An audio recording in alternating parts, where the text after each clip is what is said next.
Apakah baterai DJI Mini 3 Pro bisa untuk DJI Mini 4 Pro?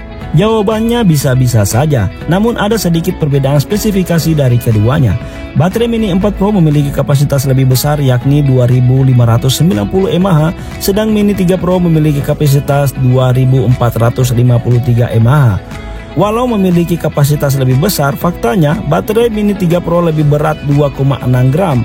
Artinya, jika menggunakan baterai Mini 3 Pro di Mini 4 Pro, drone ini tidak lagi masuk regulasi drone di bawah 250 gram. Dan lagi, dengan kapasitas yang lebih kecil dan bobot lebih berat, tentu saja berpengaruh ke performa dan flight time-nya. Mari kita gaskan dan lihat faktanya di lapangan.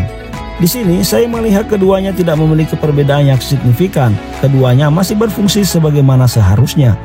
Jika kalian bertanya sebaliknya, apakah baterai Mini 4 Pro bisa untuk Mini 3 Pro? Jawabannya tentu saja tidak.